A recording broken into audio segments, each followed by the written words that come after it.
Ini edisi khusus. Secara periodik kita akan menampilkan suatu kajian khasanah klasik Islam untuk membincang berbagai isu kontemporer yang masih menjadi polemik baik di lingkungan masyarakat muslim maupun masyarakat secara luas. Nah, untuk kepentingan itu kita selalu akan menghadirkan Pak Ahmad Nasir. Terima kasih, Pak. Terima kasih ya Pak Nasir. Sama-sama. Ini playlist baru kita, Tafsir Pak Nasir. Saya setelah baca ini seperti pengen podcast pakai serban. Lain kali harus dicoba itu. Teman-teman, mahasiswa, para akademisi, ada satu polemik yang tidak pernah atau belum pernah selesai, yang mewarnai baik perbincangan kebangsaan maupun keislaman. Polemik itu adalah tentang nikah beda agama. Jadi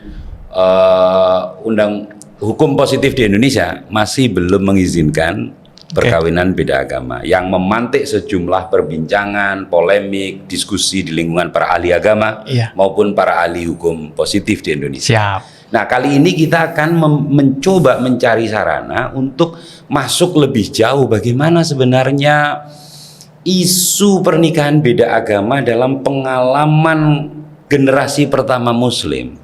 Terutama ketika menyerap tradisi pra-Islam dan mengartikulasikannya dalam tradisi baru dan konstruksi hukum baru. Pak Nasir, sebenarnya menikah beda agama dikenal nggak dalam tradisi generasi awal Islam? Dikenal, sangat dikenal. Dikenal. Oke. Iya, dikenal. Dikenal ya? Dikenal. Gini, sebenarnya ini tema yang cukup riskan baik. Dan cukup cukup panjang lebar untuk mendiskusikannya. Saya sampai harus membuka berapa kitab gitu ya. Komparatif readingnya panjang ya? Panjang, Pak. Jadi saya butuh beberapa minggu untuk sebelum mempersiapkan podcast ini. Tapi terima kasih Anda telah memberikan saya sebuah pekerjaan yang luar biasa. Kalian terima kasih. Saya ingin terlebih dahulu menjelaskan tentang nikah di era jahiliyah. Nikah di era jahiliyah. Agar kita tahu konteksnya. Baik. Jadi masyarakat jahiliyah ini kan pagan, Pak. Mekah itu pagan. Mereka politeis, penyembah banyak patung atau banyak berhala ya. Banyak dewa. Positifnya kalau Anda ingin tahu itu mereka sangat inklusif sekali. Di masyarakat pagan itu justru inklusif? Inklusif, Pak. Karena misalnya Hubal itu didatangkan dari Syria. Hubal itu apa? Hubal itu nama sebuah patung yang cukup besar. Dan itu patung pendatang, Pak. Di lingkungan Ka'bah itu? Jadi ada patung baru dari luar. Mereka kan berdagang ya. Baik. Berdagang, kemudian ketemu patung yang luar biasa gitu ya, disembah oleh orang-orang dan kira-kira mandi. Terus dibawa pulang ke Makkah. Di sana mereka mandi itu bertuah. Kira dibawa pulang kemudian disembah di Mekah. Jadi mereka dalam agama itu sangat terbuka sehingga saya tidak menemukan pernikahan beda agama itu menjadi suatu yang menimbulkan resisten di masa itu. Jadi biasa saja. Jadi dalam suatu tata masyarakat yang pagan itu mengenal banyak sekali sistem penyembahan, itu justru mereka toleran dan inklusif dalam pernikahan. Iya. Ada sumber rujukannya, Pak? Sumber untuk pernikahan beda agama saya tidak menemukan sumbernya, tapi kita mengetahui bahwasanya Zainab putri Nabi itu menikah dengan sosok penyembah berhala dan nggak masalah. Artinya, pada generasi Mekah itu ya. Kalau Anda ingin tahu juga, di dalam Mekah itu ada patung Bunda Maria. Di lingkungan Ka'bah itu? Di dalam Ka'bah itu ada patung Bunda Maria. Kita beralih ke pernikahan, apalagi Tuhan beda itu aja nggak masalah, apalagi pernikahan kan. Yang penting menurut yang saya baca itu, saya membacanya di Jawad Ali. Jawad Ali. Di Al-Mufassal fi Tarikh fi Tarikhil Arab Qoblal Islam. Oke. Sejarah rinci tentang Arab sebelum Islam ya. di juz 10. Juz 10 ya. Juz 10 jilidnya 20, Pak. 20 jilid. Satu Oke. jilid itu 700 halaman. Oke. Di bab ahwal syasiyah itu banyak sekali menjelaskan tentang pernikahan, tapi tidak ada pernikahan beda agama karena memang tidak masalah. Oke. Jadi ada satu kalimat yang menarik bagi saya, Pak. Ini saya bacakan ya di bab itu ya. Ya. Ini tentang zina. Tentang zina. Wal khiyanah azawjiyah tastaujibu uqubatan sharimah li'annaha zina wa uqubatuha al-maut indal Arab. Oke. Yang artinya begini. Zina atau perselingkuhan Oke. itu patut mendapatkan hukuman yang cukup berat. Nah, uqubatuha al-maut, hukumannya itu mati. Jadi orang-orang yang berzina, yang berselingkuh, pengkhianatan atas pernikahan, itu wajib mendapatkan hukuman mati. Jadi perselingkuhan itu benar-benar suatu yang aib di masyarakat luar biasa. Pra-Islam. Luar biasa, aib. Jadi misalnya, maka kalau Anda pernah mendengar hadisul ifki atau peristiwa bohong tentang perselingkuhan Aisyah, itu menjadi aib yang luar biasa waktu itu. Sampai diomongkan seluruh Madinah. Jadi memang pada saat qoblal Islam, sebelum Islam, perselingkuhan itu sesuatu yang sangat-sangat berhak mendapatkan hukuman yang tinggi, yang berat. Oke. Saya membayangkan, jadi mereka itu masa jahiliyah itu punya ketentuan yang cukup rigid dalam hal pernikahan. Dalam hal relasi laki-laki perempuan. Nah, saya membaca sebuah penelitian ilmiah dari Abdul Mu'ti, tapi ini bukan menteri yang baru ini ya. Bukan ya. Ini dari Universitas Ummul Qura, Mekah. Oke. Saya juga nggak mengira ternyata Ummul Qura ini ada pemikiran progresif juga. Jadi saya harus ngerepek ini. Judulnya Azwaj Indal Arab, pernikahan di masyarakat Arab. Dia mempelajari pernikahan, maksud saya perempuan di dalam konteks sastra, dan di dalam konteks riwayat sejarah. Di dalam riwayat sastra, perempuan itu sangat dihormati, Pak. Pra-Islam ini?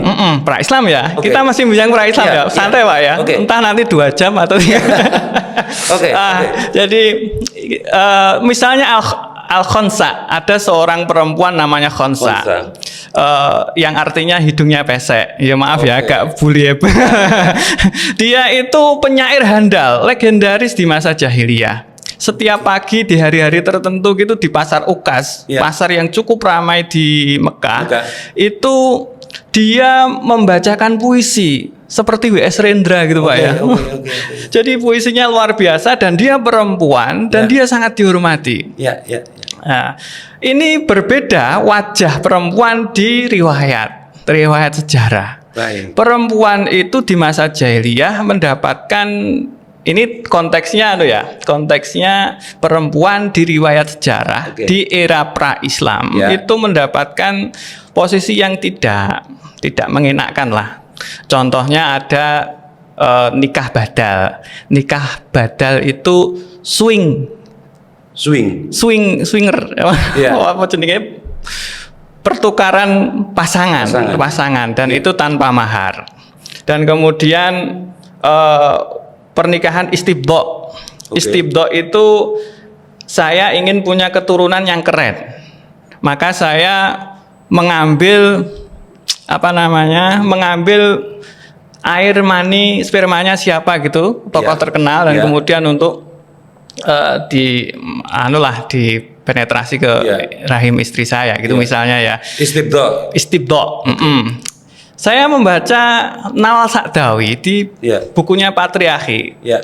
Praktek istibdo itu masih ada hingga Nawal Sa'dawi menulis bukunya itu. Hingga menulis perempuan di titik Bukan satunya, Oke. perempuan dalam budaya patriarki. Oke.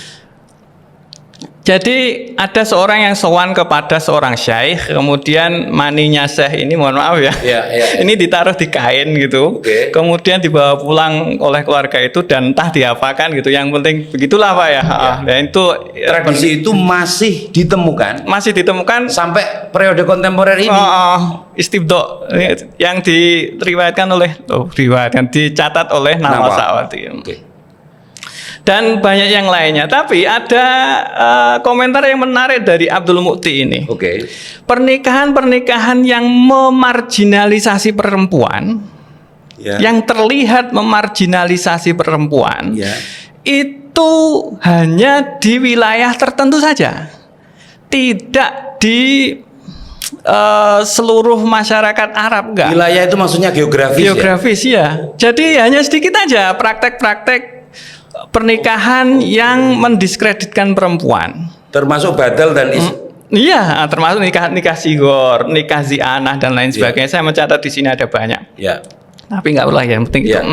Oke. Jadi Abdul Mu'ti dalam jurnalnya itu hanya ada di wilayah tertentu aja, tidak Baik. menjadi budaya yang merata di seluruh Arab. Baik. Tapi kebiasaan kita kan memandang sesuatu yang negatif itu menjadi Ya. Jadi berita yang ya begitulah. Kemudian saya membaca lagi Khalil Abdul Karim. Khalil Abdul Ini Karim. lumayan kontemporer. ya. Dia mempunyai buku berjudul Al-Judur At-Tarikhiyah li Syariah Al-Islamiyah, atau sejarah syariat lah ya. Ya. Dalam pernikahan, konteksnya ini tentang poligami, Ya. lelaki itu disebut dengan Baal. Baal itu tuan lah ya, Ya. tuan. Ya. Dan kemudian istri itu disebut dengan harim. Harim. Nah, kalau Anda mendengar harem, Ya, ya, harem. Tapi ketika kita mendengar harem, Ya. itu kira-kira perempuan dimarginalkan. Aslinya enggak, Pak. Hormat dalam bahasa Arab Ya, itu ya, artinya ya. dimuliakan, Ya. dikeramatkan. Harem itu awal maknanya itu ya. Sampai era hijrah, era apa namanya? Pra Islam. Oke. Jadi kata-kata seorang perempuan halalkan diriku itu Ya. salah sebenarnya. Yang benar haramkan diriku. Haram. Karena Artinya disakralkan. lindungi diri saya. Ini kemudian ternyata diteruskan di zaman Nabi di Piagam Madinah. Ada. Oke. Wala tujaru hurmatun illa biidni ahliha. Tidak boleh mendekati seorang hormat, seorang perempuan. Istri, Ya. kecuali dengan izin suaminya. Oke. Jadi ternyata tradisi hormat ini tradisi yang mulia, bukan tradisi yang mendiskreditkan perempuan. Oke. Tahan dulu, panas. Oke, ambekan saya, Pak. Jadi sebenarnya cara kita melihat Arab pra-Islam di dalam keseluruhan konstruksi nalar mereka dalam melihat perempuan ini menghormati atau melecehkan? Menghormati, Pak. Karena pertama tadi selingkuh dihukum berat. Satu, selingkuh dihukum berat. Yang kedua, penggunaan istilah harem menempatkan perempuan dalam posisi yang sangat tinggi. Makan hal uzma atau kedudukan yang tinggi. Gitu. Lalu sejarah yang sampai kepada kita bahwa jahiliyah adalah satu tata masyarakat atau masyarakat pra-Islam yang sangat merendahkan perempuan itu. Bagaimana rekonstruksi kesejarahannya itu?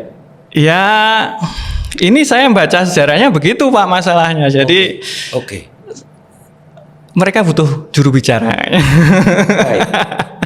Jadi para mahasiswa, para akademisi, kita dengan forum ini ya, kita menjadi punya sarana lebih untuk melihat ulang gitu ya. Sejarah-sejarah kanonik yang sudah sampai kepada kita dengan berbagai cara ya, pemapanannya, dan ternyata ketika diuji dengan comparative reading itu semuanya sebagian besarnya nggak teruji. Betul. Oke.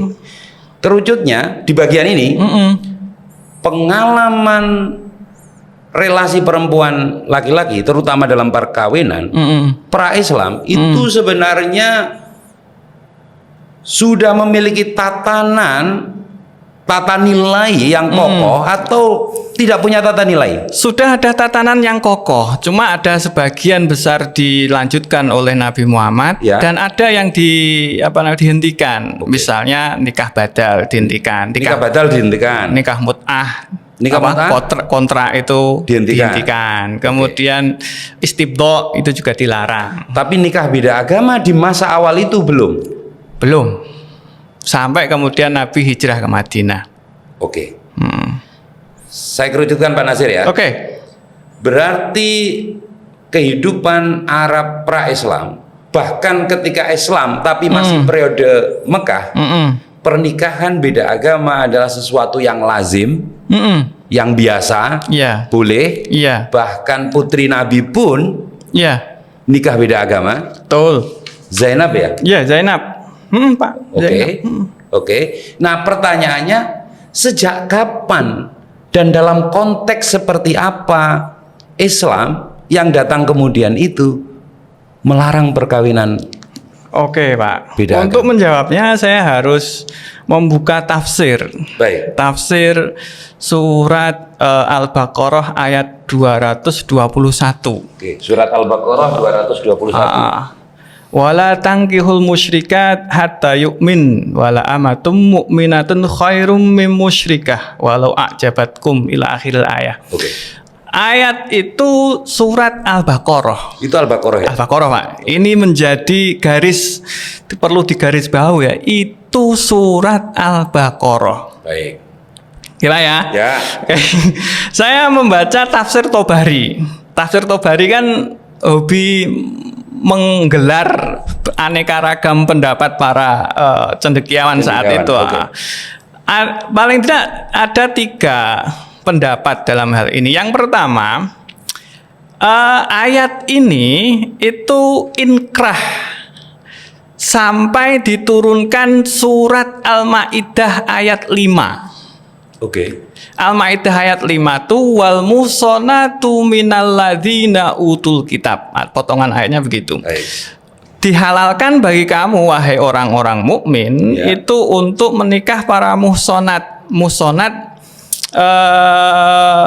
mereka itu orang-orang yang beriman, perempuan yang beriman, dan muhsonat orang-orang yang terjaga itu dari utul kitab. Yang pertama, pendapat yang pertama, ayat ini ingkrah tapi dinasah oleh ayat Al-Maidah ayat 5 itu. Maksudnya ingkrah itu apa? Ingkrah itu tetap. Jadi ada larangan menikahi kelompok musyrik itu. Kelompok musyrik. Nah, yang dimaksud dengan musyrik kelompok pertama ini adalah termasuk ahli kitab. Musyrik itu termasuk ahli kitab? Ya, karena di dalam ayat yang lain kan Nasrani dan Yahudi itu termasuk musyrik. Karena mengatakan Tuhan itu dan lain sebagainya. Pendapat yang kedua, ayat ini melarang pernikahan mukmin dengan musyrik. Kemudian dikecualikan dengan tadi kan dinasah, sekarang dikecualikan kecuali musyrik yang Yahudi atau Nasrani. Betul kita. Aslinya sama saja, Pak ya. Kemudian pendapat yang terakhir itu tetap melarang orang-orang musyrik karena dimaksud musyrik itu musyrik Arab. Ya, ini tafsir yang saya gali dari At-Tabari. Tapi ada satu ulama yang menurut saya cukup berani tapi nggak berani ya. Al-Qurtubi. Dalam Al-Jami' li Ahkamil Quran. Dia ini mengatakan bahwa ahli kitab hanya boleh dinikahi dengan syarat ahli kitab itu tidak tidak dalam keadaan sedang diperangi. Ahli kitab yang tidak dalam keadaan diperangi. Tidak dalam sedang keadaan diperangi. Artinya Yahudi Nasrani itu sedang berdamai dengan kita. Oke. Tapi kalau dia dalam keadaan perang dengan kita, dia tidak boleh dinikahi.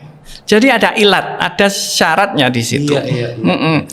Jadi ketika ilatnya hilang, maka larangannya kan hilang. Larangannya hilang. Jika sebab pelarangan nikah beda agama itu hilang, maka nikah beda agama kan jadi boleh lagi ya. Jadi ada keadaan-keadaan tertentu menurut Al-Qurtubi yang bisa membolehkan seorang mukmin menikahi dengan ahli kitab. Baik. Ini dari tafsirnya, Pak. Ilatnya adalah perang.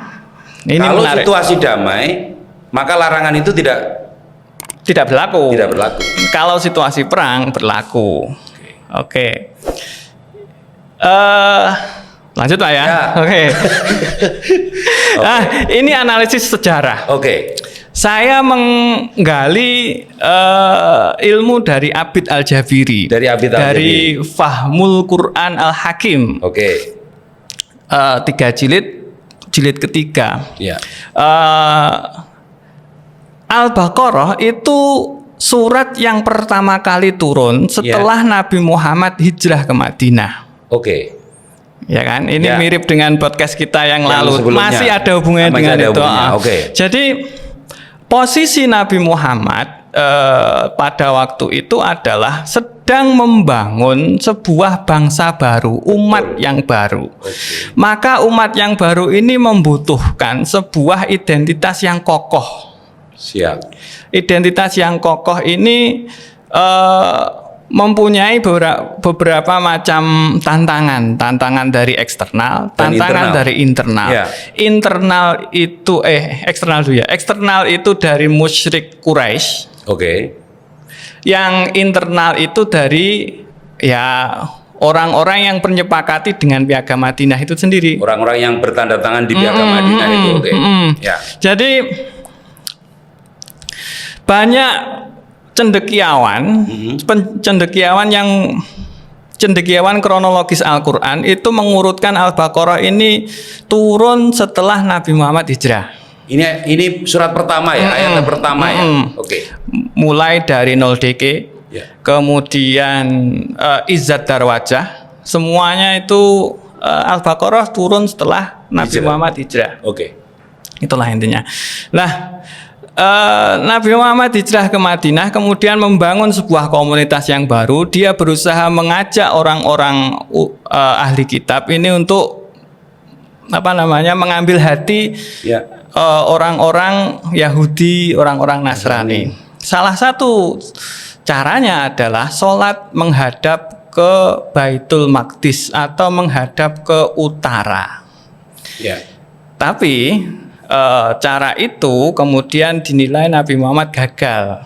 Cara itu gagal karena Bani Nadir, Bani Qainuqa, kebalik ya, Bani Qainuqa, Bani Nadir, Bani Quraidah itu kemudian mengkhianati Piagam Madinah, atau ada kejadian yang menyebabkan mereka mengingkari perjanjian, dianggap berkhianat terhadap akhirnya mereka, karena dinilai Yahudi ini tidak bisa lagi dirangkul, akhirnya kiblat dialihkan diputar ke selatan menghadap Mekah.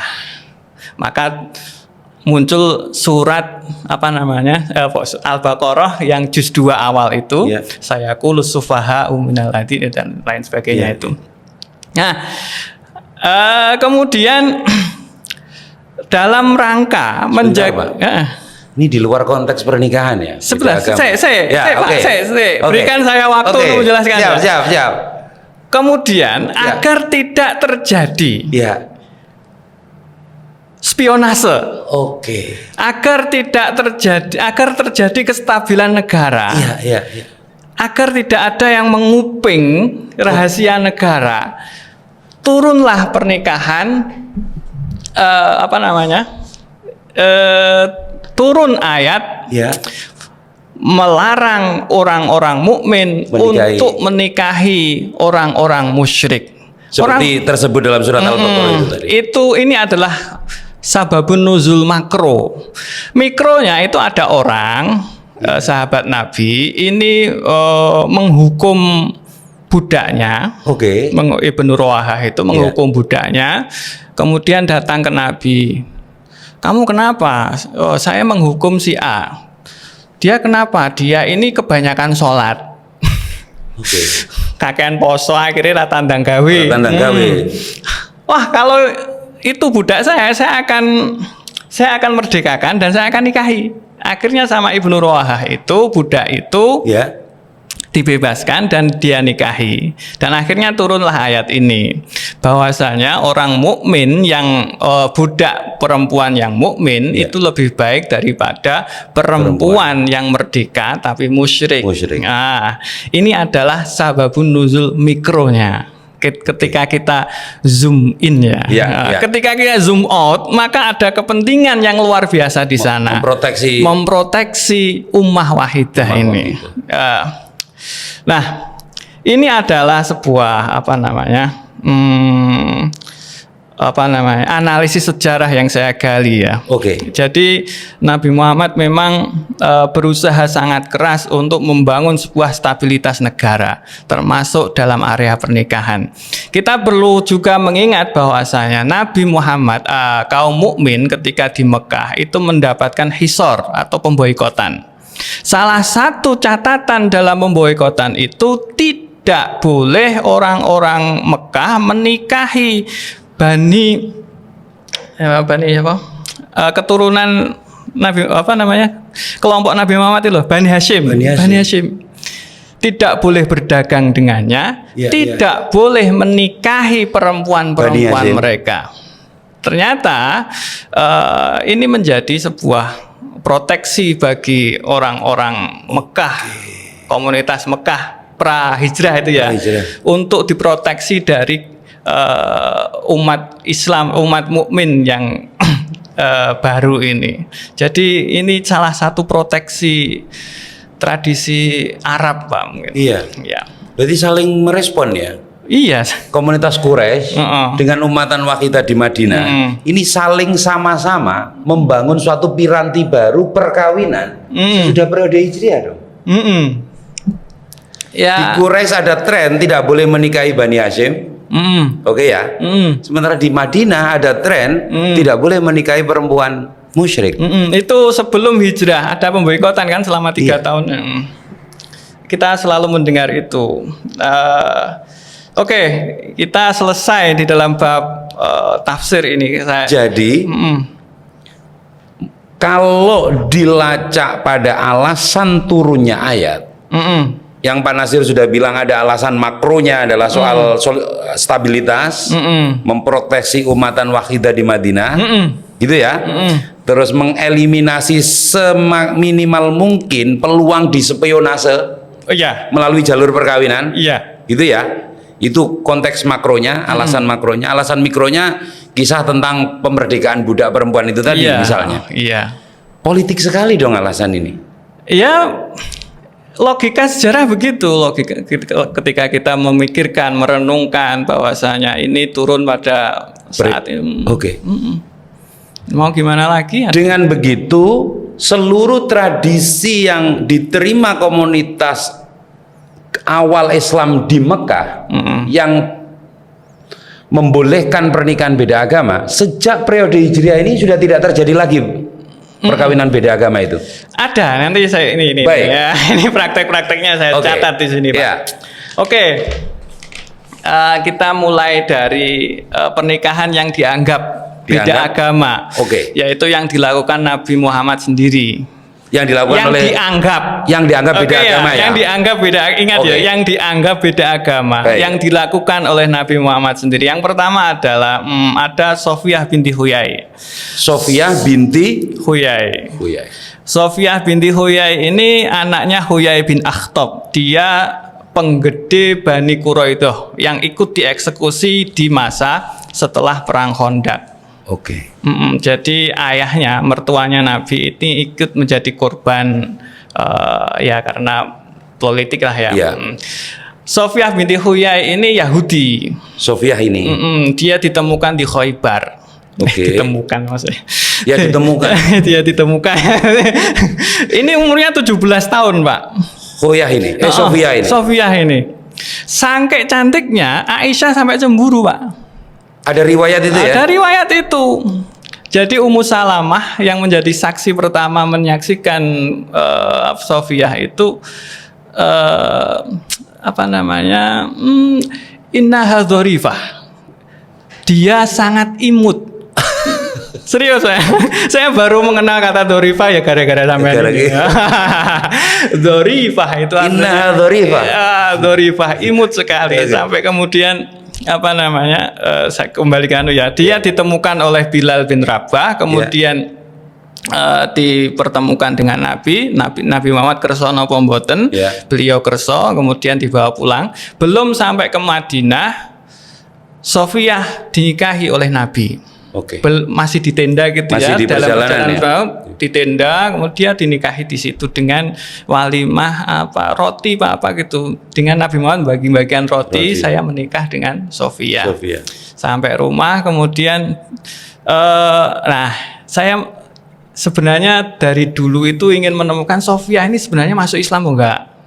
Saya menduga tidak, kan? Karena saya harus begitu sebagai seorang sarjana ya. Selalu mencurigai. Kemudian ternyata Sofiyah ini setelah dikonangi oleh Aisyah ini, Nabi Muhammad bertanya, apa pendapatmu tentang Sofiyah ini? Duh Nabi, saya tidak melihat seorang pun kecuali dia bagian dari orang-orang Yahudi. Kaifa maro'aiti ya. Innaha Yahudiyatun min Yahudiyat. Dia itu hanya satu Yahudi dari klannya Yahudi. Mbok yo ngono to. Nabi Muhammad kan berkata begitu. Jangan begitulah Aisyah. Dia itu sudah masuk Islam. Innaha aslamat. Dia sudah masuk Islam wa hasuna islamuha, dan dia sudah Islamnya itu sudah bagus. Tidak berhenti ternyata kesaksian Sofiyah masuk Islam itu disaksikan Nabi Muhammad sendiri. Oh ternyata Sofiyah masuk Islam. Kan? Perundungannya masih ada. Jadi istri-istri Nabi itu punya geng. Dari Hafsah, Aisyah, dan kemudian siapa lagi gitu merundung yang namanya Sofiyah ini. Saking cantiknya. Ya. Umur 17, Pak. Kemudian suatu malam gilirannya Sofiyah itu, kan Sofiyah menangis ya, kasihan kan, dipeluk Nabi, kemudian dia curhat tentang keadaan dia yang dirundung oleh istri-istri Nabi. Wes nek sampean dirundung maneh, sampean itu katakan aja ayahmu itu adalah Harun, Pak Lekku itu adalah Musa, suamiku itu adalah Muhammad. Dengan cara itu Sofiyah kemudian bangkit kembali dari perundungan itu. Kemudian banyak hadis yang beliau riwayatkan. Nah, pernikahan yang kedua hampir di 10 tahun yang sama, itu pernikahan dengan Maria Al-Qibtiyah. Seorang budak perempuan hadiah dari Mukaukis, dari kerajaan Kip Mesir lah ya. Ada kerajaan namanya Qibti. Nah, karena Nabi Muhammad mengirimkan surat ke Mukaukis ini, membaca surat, dan beliau sebenarnya tertarik untuk mengikuti Nabi Muhammad, tapi nggak bisa karena dia seorang raja. Keputusannya kan akan berpengaruh pada rakyat banyak. Karena ingin menghormati, akhirnya utusannya ini Baltaah ini diberi uang berapa gitu, kemudian dihadiahi dengan 2 orang budak perempuan, Maria dan saudaranya Sirin. Maria ini matanya biru, Pak. Mata biru ya? Mata biru karena bapaknya namanya Sam'un itu orang Mesir, Ya. ibunya itu orang Romawi, orang Eropa, Oke. jadi blasteran. Oke. Bayangkan kalau di sini nggak ada ya yang mata biru ya. Nggak ada di sini. Pakai softline. Kedua-duanya ini bermata biru ya. Kayaknya begitu. Oke. Nasrani posisinya. Nah, saya cari-cari di mana riwayat mereka Maria ini masuk Islam. Ternyata dalam perjalanan. Balta'ah ini kan utusan dari Nabi Muhammad mengantarlah Sirin dan Maria ini. Iya. Dia memperkenalkan Nabi Muhammad, ABCD dan lain sebagainya. Akhirnya dua orang ini, Maria dan Sirin ini tertarik untuk masuk Islam. Dan ternyata di dalam perjalanan itu mereka berdua bersyahadat. Dan kemudian Nabi agak delik-delikan ini sama istrinya, dan akhirnya dimerdekakan dan kemudian menikah dengan Maria Al-Qibtiyah ini. Al-Qibtiyah. Sempat 10 tahun Nabi Muhammad menikah kan tidak punya anak ya. Ya. Akhirnya dengan Maria ini dia nyaris punya anak. Ya sudah punya, tapi Ya. umur setahun meninggal dunia. Meninggal dunia. Maka sayangnya sama Nabi Muhammad sama Maria Al-Qibtiyah ini luar biasa lah, karena sudah bertahun-tahun nggak punya anak, kemudian dan lain sebagainya. Ternyata Maria menikahi Nabi Muhammad dalam keadaan muslimah, muminah maksud saya. Oke. Belum puas ya? Belum ya? Sebentar. Ya. Kita tengok Ya. seperti yang jenengan sindir tadi, bahwasanya Zainab anaknya Nabi Muhammad ini menikah dengan Abul As bin Robi. Abul As bin Robi. Dia seorang pagan Mekah. Oke. Ini pernikahannya sebelum Nabi Muhammad hijrah. Baik. Jadi disetujui. Jadi kan nggak masalah. Sebenarnya nggak ada masalah ya, secara prinsip ya. Nggak masalah. Tapi kemudian terjadi perang Badar. Abul Oke. As ini ketangkep. Suami Zainab ini. Mas Wanim Zainab ketangkap menjadi tawanan dari orang-orang mukmin. Oke. Dan kemudian dia kalau ingin dibebaskan harus ditebus. Siapa namanya? Zainab ini menebus, Pak. Karena uangnya kurang, dia menambah kalung pemberian dari Siti Khadijah. Iya. Mengingat kalung itu, Nabi Muhammad sedih lah ya. Ya. Mungkin menitikkan air mata karena teringat dengan istrinya Khadijah. Ya, Khadijah. Dan belum ada larangan saat itu. Namun ketika turun ayat ini, Ya. suaminya kembali ke Mekah, kemudian yang saya baca itu Zainab kemudian tetap di Madinah. Dan kemudian Abul As baru bisa berkumpul dengan Zainab setelah dia masuk Islam tahun ke-6 atau 7 Hijriah gitu. Jadi itu salah satu praktek pernikahan beda agama. Ya. Saya yakin jenengan belum puas. Ini ada lagi. Tenang aja. Oke. Ini ada pada masa Umar bin Khattab. Ada seorang bernama Tolhah bin Ubaidillah. Ini salah seorang sahabat juga. Ya. Dia menikahi seorang perempuan Yahudi. Anda bisa baca ini di tafsir Ibnu Katsir. Tafsir Ibnu Katsir. Kemudian Hudzaifah bin Yaman menikahi wanita Nasrani di sumber yang sama. Oke. Tapi Umar tidak melarangnya, hanya memarahinya. Faghadiba Umar. Marah-marah aja. Marah-marah aja. Kemudian menyindir Hudzaifah bin Yaman dan Tolhah ini. Iya. Samarku apa? Aku takut kamu nanti lebih tertarik dengan orang-orang non mukmin daripada orang mukmin sendiri. Tapi nggak apa-apa lah ya, lanjutkan aja. Oke. Jadi nggak masalah. Ya. Cuma disendeni ngono tak. Iya. Ada Utsman bin Affan, Pak. Utsman bin Affan. Utsman bin Affan, ini menarik ini. Iya. Utsman bin Affan menikahi Nailah binti Farafisah. Nailah binti Farafisah. Farafisah.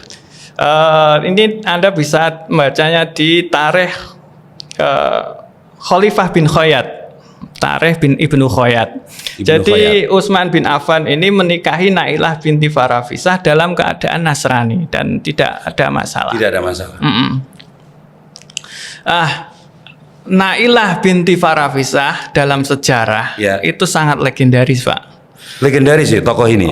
Legendaris sekali. Kalau kita membaca sejarah Ya, yang kitab gede-gede ini, Ya. dia adalah saksi dari pembunuhan Utsman bin Affan. Tangannya terputus, Pak, karena ditebas pedang. Kemudian potongan tangannya ini Ya. dikalungkan di lehernya. Di leher Utsman bin Affan. Bukan di lehernya, di Oh, di lehernya lehernya sendiri ya. sebagai penyemangat bukan pemberontakan ya, perlawanan kepada pasukan Ali bin Abi Thalib yang di Siffin itu. Iya, Karena Nailah ini ingin Ali bin Abi Thalib ini mengusut tuntas pembunuhan terhadap Utsman bin Affan, suaminya sendiri. Ya, itulah. Dan dalam status itu dia masih Nasrani. Saya tidak mengetahui Oke. itu, tapi saat dinikahi dia Nasrani. Oke. Nah, ini saya baca menarik lagi, ini ada di kalangan Ali bin Abi Thalib. Menarik ini karena Ali kan cerdas ya. Ya. Dia membuat sebuah Ali bin Abi Thalib melarang pernikahan dengan kalangan Nasrani Ya. dikarenakan tindakan mereka yang menyeleweng negara. Sumbernya ini kitab Musonaf karya As-Sun'ani. As-Sun'ani. Iya. Karena menyelewengkan negara. Ali bin Abi Thalib ini memulai dengan melarang makanan yang melarang melarang sembelihan, memakan sembelihan sembelihan orang-orang Nasrani dan mengawini wanita-wanita mereka. Jadi lagi-lagi ada konteks politik di balik sebuah. Itulah alasan mengapa setiap generasi kadernya beda-beda ya. Beda-beda. Iya. Jadi generasi Mekah fine-fine saja. Silahkan menikah beda agama, nggak ada masalah. Nggak ada masalah. Sesudah periode hijrah, dilarang. Di tahun-tahun awal terutama, setelah perang Badar terutama, itu tensinya tinggi ya. Tensinya tinggi. Dilarang. Bahkan bukan hanya antar agama, antar klan saja juga. Ya, terhadap Bani Hasyim itu kan klan kan. Itu juga dilarang. Itu Mekah, Pak. Mekah ya. Mekah Madinah menjadi problem, bukan hanya problem agama tapi problem politik. Pernikahan diketatin salah satunya untuk menjaga stabilitas umatan wahidah, bangsa yang baru dibentuk, negara yang baru dibangun. Tapi periode Khulafaur Rasyidin, terutama periode Umar, Utsman, Ali, pernikahan itu lalu menjadi cair lagi. Karena ketegangan politik tentu tidak sama dengan periode awal Hijriah ya. Iya, betul. Jadi ada konteks politik. Jadi ada dialog antara hukum Islam dan politik saat itu menurut saya. Dan narasi utamanya adalah stabilitas negara. Iya. Stabilitas umat, Pak. Stabilitas negara kan baru ditemukan. Stabilitas umat ya. Iya. Namun sayangnya Pak, sebagai seorang yang peminat Piagam Madinah, saya harus menghormati hukum positif yang ada sekarang, seperti saya menghormati Piagam Madinah itu ya. Hukum positif kita maksudnya. Hukum positif kita. Itu juga alasan politik kelahirannya ya. Gitulah. Itu posisi perempuan di era jahiliyah dan hingga Nabi Muhammad, hingga periode Hijriah. Jadi saya membaca sebuah sambil diminum Pak Nasir. Baca sebuah jurnal yang dikumpulkan oleh Pak Sahiron Syamsuddin gitu. Tafsir Al-Quran berdasarkan Kumagza. Saya membaca ada pernikahan beda agama di sana. Sayangnya dalam jurnal itu penulis, bukan Prof. Zairon ya. Ya. Dia mengaitkan ayat musyrikat wala tankihul musyrikat ini dengan penghormatan kepada perempuan. Gimana itu? Ya alasannya ini konteks makronya itu adalah menghormati perempuan, lebih meninggikan perempuan. Saya kira itu tidak kurang masuk di akal saya ya, karena secara kronologis Al-Baqarah turun di periode Madinah. Itu. Jadi saya kira itu kurang pas menurut saya. Kurang pas. Kurang pas aja. Oke Pak Nasir, sambil diminum. Oke. Pertanyaan berikutnya justru, kalau konstruksi awal hukum pernikahan beda agama itu sangat bergantung pada situasi politik, ya toh?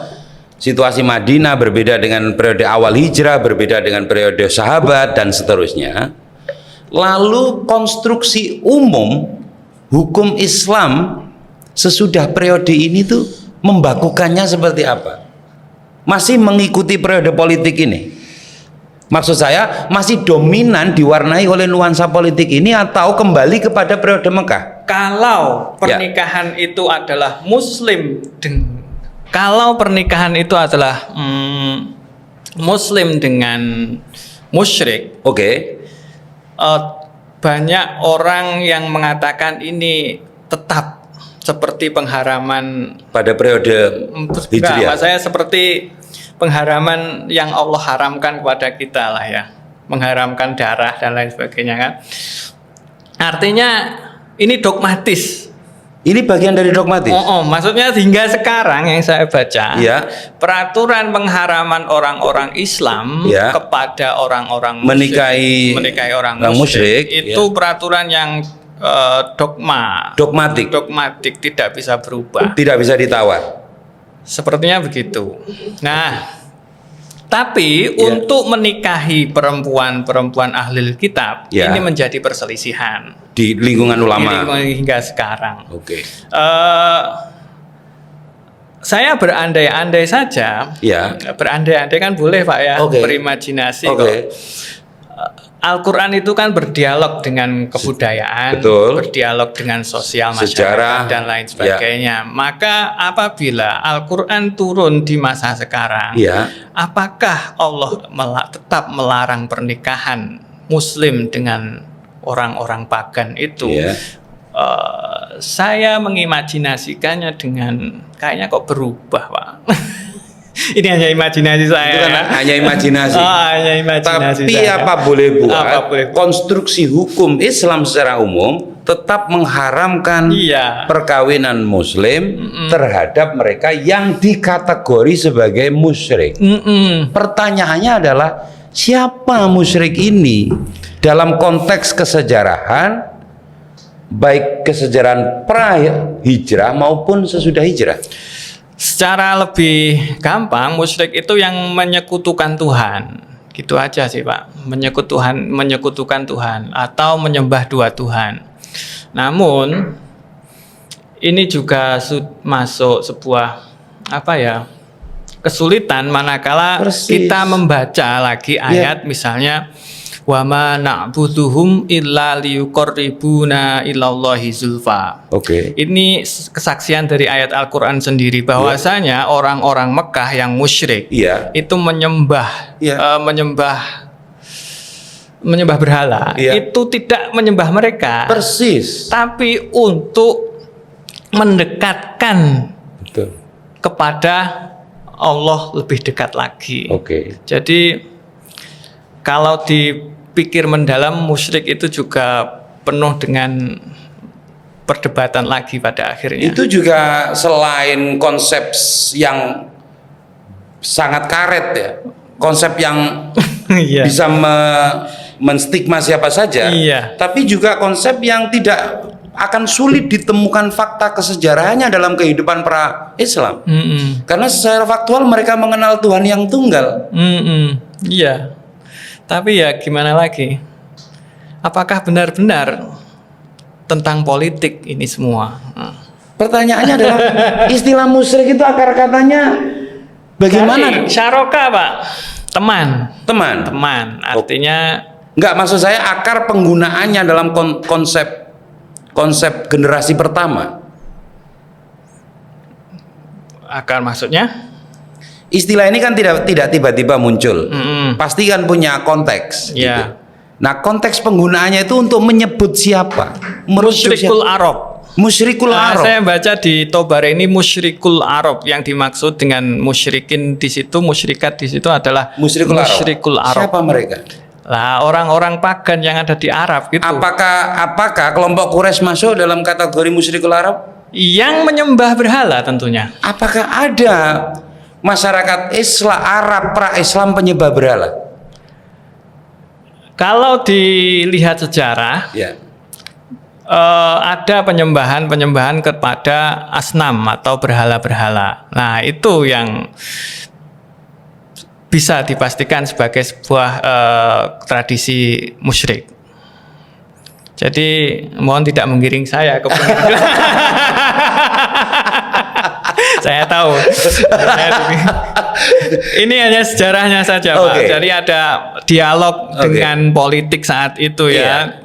Jadi kesimpulannya saya serahkan kepada para pendengar, para pembaca dan lain sebagainya mengenai bagaimana imajinasi kita semua jika Al-Quran turun di masa sekarang, masa kontemporer ini, masa perdamaian ini tentunya. Di episode podcast yang kedua, saya berbincang dengan Profesor Abad Badruzzaman. Itu jelas sekali, definitif sekali. Istilah jahiliyah itu baru muncul pada istilah yang terlambat sekali. Periode kemunculan istilah itu sebagai konsep, sebagai pembeda, itu tidak lahir pada generasi pertama. Istilah yang lahir kemudian untuk memberi stigma, memberi tanda bahwa generasi pra-Islam itu berbeda secara total dalam standar nilai, peribadatan, pengenalan terhadap Tuhan. Padahal kalau dikonfirmasi ulang dengan berbagai sumber yang sezaman, itu tertolak itu. Tidak ada jahiliyah itu pada generasi pra-Islam. Mereka sangat tinggi cita rasa sastranya, sangat mengenal ketuhanan yang tunggal dan seterusnya, memiliki tata kehidupan sosial, kata Pak Nasir. Bagaimana pernikahan itu ditata sedemikian rupa dalam berbagai cara. Tentu saja tidak semuanya sesuai dengan norma berikutnya ya, ketika Islam sudah datang. Tapi yang pasti perselingkuhan atau perzinahan dihukumi dengan sangat berat. Iya. Oke, kan bukan masyarakat yang acak kadul, yang tanpa tatanan kan? Bukan, Pak. Ini masyarakat dengan cita rasa sastra tinggi, dengan tatanan yang sangat rinci, gitu loh. Kemudian, apa yang ingin diubah oleh Nabi Muhammad? Apa yang ingin diubah? Nah, itu menarik, Pak. Ini butuh penelusuran lebih dalam lagi. Lebih dalam lagi. Tapi mari kita kembali dalam konteks pernikahan. Oke ya, Pak Nasir. Sebagian norma pra-Islam itu diterima. Revisi besar-besarannya itu adalah sesudah periode hijrah, sudah periode hijriah. Dan dalam konteks obrolan kita ini pun seluruhnya diletakkan dalam konteks atas namanya adalah stabilitas politik, stabilitas nasional, gitu kan? Iya. Seperti itu kan? Iya, betul. Nah, berarti bisa nggak ini dikerucutkan dalam suatu proposisi, dalam suatu dalil? Ya, harus itu. Ya, bahwa konteks larangan nikah beda agama, terutama pada generasi sesudah periode hijrah, itu sepenuh-penuhnya adalah konteks politik. Iya. Kalau ini sepenuh-penuhnya konteks politik, mengapa konstruksi hukum Islam yang dibakukan sesudahnya itu membakukan sesuatu yang sangat konteksnya sangat lokal Madinah pada periode sesudah hijrah? Kenapa tidak dikembalikan pada pesan yang lebih inklusif? Nah, itu PR bagi cendekiawan kontemporer sekarang, Pak. Masa mikir BKD aja, Pak?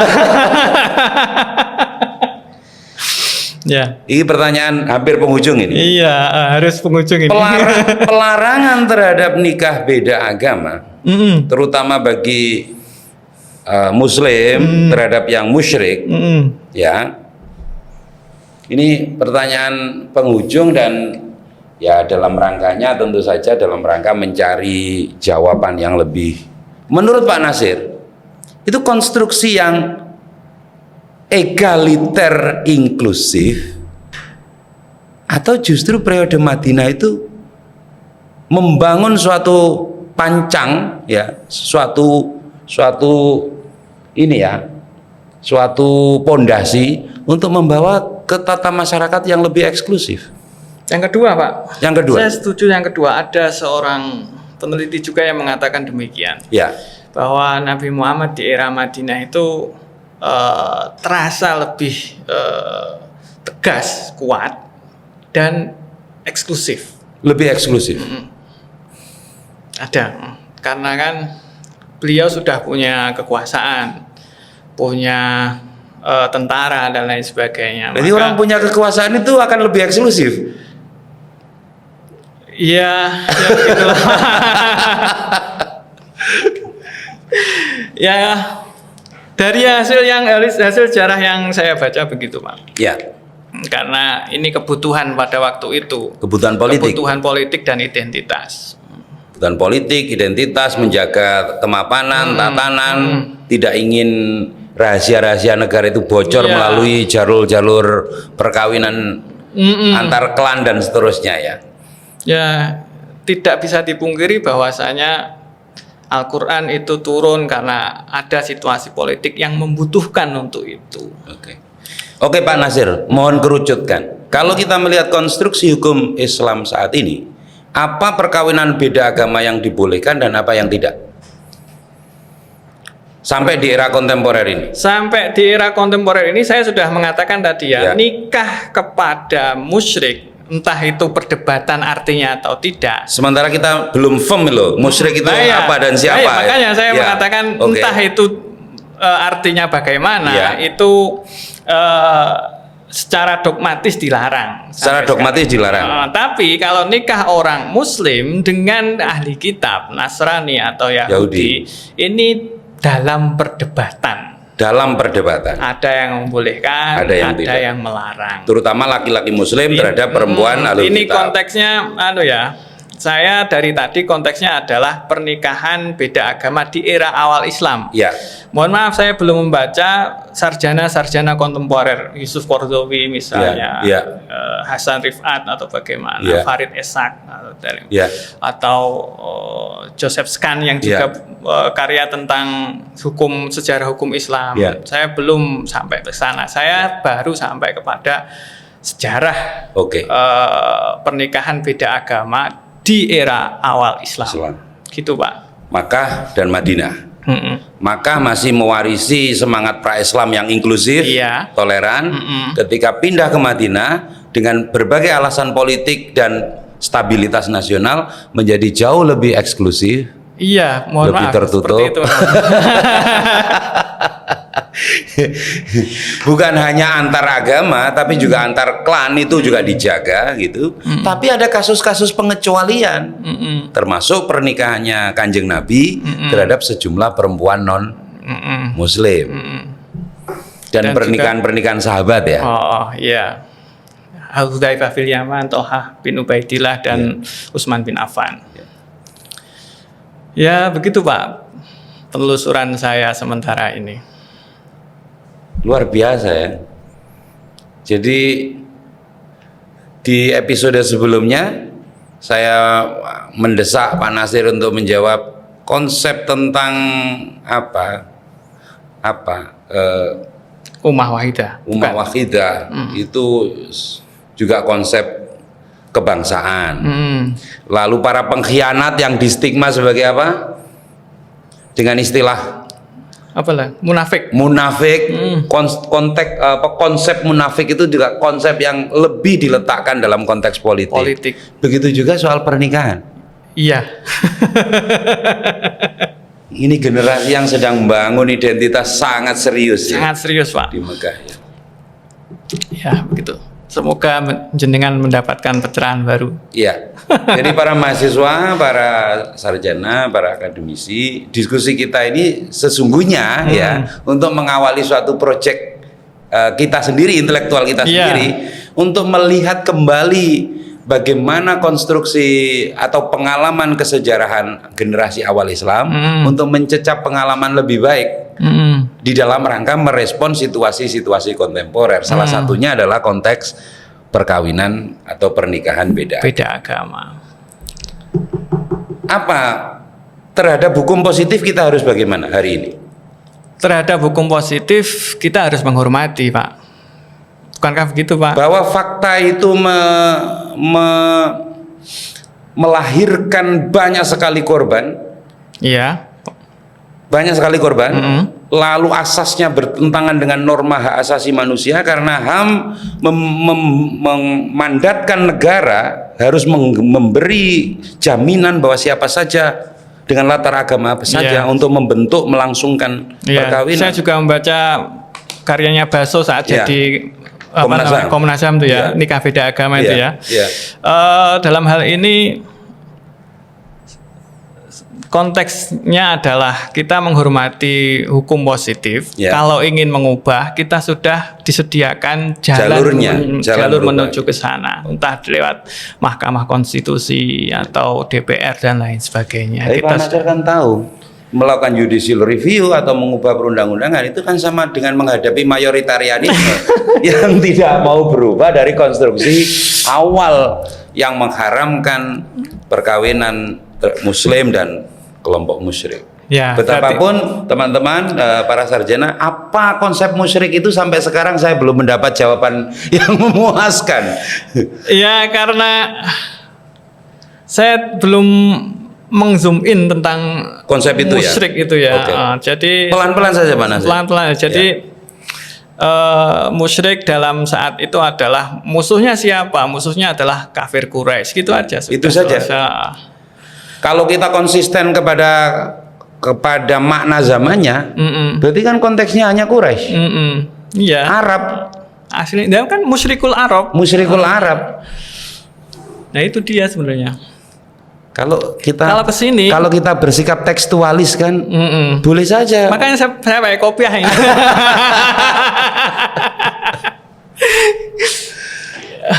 Ya semoga MK bisa dipercayalah Pak ya. Semoga juga ada gerakan sosial yang tidak pernah patah semangat untuk mendorong judicial review. Iya, nggak masalah sebenarnya.